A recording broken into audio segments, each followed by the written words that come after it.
Hello student, स्वागत है आपका रसायन विज्ञान की इस क्लास में।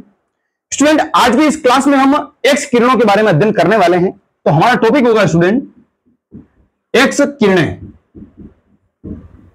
किस प्रकार एक्स किरणों की उत्पत्ति हुई, किन वैज्ञानिकों ने एक्स किरणों की खोज की, उसके बारे में हम विस्तारित रूप से अध्ययन करेंगे। तो एक्स किरणों की जो खोज का श्रेय है वो जाता है विलियम रोंटगेन को। रोंटगेन यानी कि विलियम रोंटगेन ने एक्स किरणों की खोज की। और वो किस प्रकार की, वो ध्यान से देखिएगा स्टूडेंट। तो इस प्रकार की एक कैथोड किरण नलिका थी। जैसा कि हमने इलेक्ट्रॉन की खोज, प्रोटॉन की खोज और न्यूट्रॉन की खोज में कैथोड किरण नलिका के बारे में विस्तारित रूप से हमने अध्ययन किया है। तो इस प्रकार उन्होंने देखा कि कुछ किरणें हैं। विलियम रोंटगेन ने इस प्रयोग को किया और उन्होंने देखा कि कुछ किरणें जो है आगे की तरफ बढ़ी और ये जो एनोड लक्षण है, यानी कि एनोड और कैथोड। तो एनोड की तरफ जो एक प्रतिदीप्ति पदार्थ लगाया गया था। अब ये जो किरणें हैं वो प्रतिदीप्ति पदार्थ को भेदती हुई आगे की तरफ बढ़ गई, यानी कि उनकी भेदन क्षमता उच्च थी, जिसके कारण इन किरणों को विलियम रोंटगेन ने नाम दिया एक्स किरणें। एक्स किरणें। अब इन्होंने बताया कि एक्स किरणें किस कारण से उत्पन्न होती है। तो इन्होंने कहा कि अधिक इलेक्ट्रॉन घनत्व वाले धातु के एनोड लक्षण से टकराने के कारण एक्स किरणें उत्पन्न होती है। इस प्रकार से उन्होंने एक्स किरणों की खोज की। अब हम एक्स किरणों की कुछ इसके लक्षणों के बारे में अध्ययन करने वाले हैं। तो वो किस प्रकार होंगे स्टूडेंट, देखिएगा कि जैसा कि हमने पहले ही पढ़ लिया है कि एक्स किरणें कभी विचलित नहीं होती है, यानी कि जिस दिशा में गमन कर रही है उसी दिशा में चलेगी, वो किसी भी माध्यम के द्वारा वो विचलित नहीं होगी। अगला पॉइंट कहा कि इनकी भेदन क्षमता जो है वो उच्च होती है। जैसा कि हमने उदाहरण में देख लिया है कि प्रतिदीप्ति पदार्थ को भेद किया, इसका भेदन किया, जिसके कारण इसमें प्रतिदीप्ति उत्पन्न हुई, यानी कि चमक उत्पन्न हुई। तो इस प्रकार देखते हैं कि इनकी भेदन क्षमता उच्च होती है। अब भेदन क्षमता उच्च होने के कारण ये तत्वों के आंतरिक अध्ययन में भी काम आती है, यानी कि कोई तत्व है उससे इस किरण को गुजारा जाता है, जिससे उसके जो विभिन्न गुण है, भौतिक या रासायनिक गुण होते हैं, उनका अध्ययन किया जा सकता है। तो भेदन क्षमता उच्च होने के कारण तत्वों के आंतरिक अध्ययन में उपयोगी है।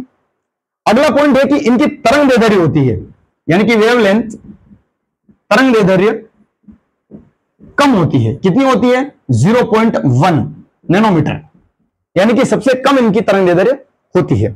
अगली बात करते हैं हम कि ये तरंगे जो है विद्युत चुंबकीय व्यवहार दर्शाती है, यानी कि इन किरणों को विद्युत तथा चुंबकीय दोनों क्षेत्रों की उपस्थिति में इस किरण को गुजारा गया, तो इस पर किसी का प्रभाव नहीं पड़ा। तो ये जो एक्स किरणें हैं वो विद्युत चुंबकीय व्यवहार दर्शाती है।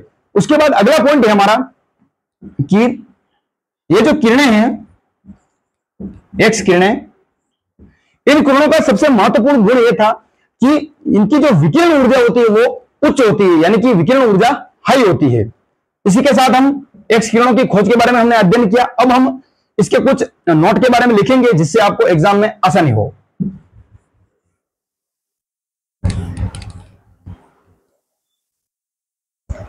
अब स्टूडेंट हम लिखेंगे कि एक्स किरणों की खोजकर्ता, इसके खोजकर्ता हैं विलियम रोंटगेन। इन्होंने क्या कहा कि जब कैथोड नलिका में एक्स किरण, यानी कि किरणों को गुजारा गया, तो ये प्रतिदीप्ति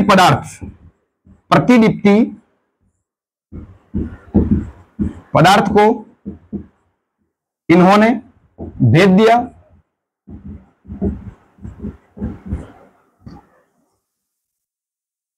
तथा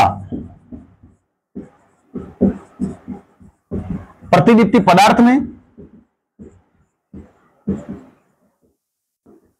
प्रतिदीप्ति उत्पन्न हुई।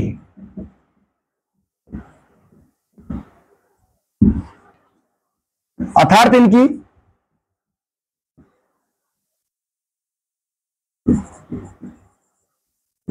भेदन क्षमता उच्च थी वेदन क्षमता उच्च थी, इसलिए इनका नाम एक्स किरण दिया। स्टूडेंट हमारा अगला पॉइंट है कि एक्स किरणें अधिक इलेक्ट्रॉन घनत्व वाले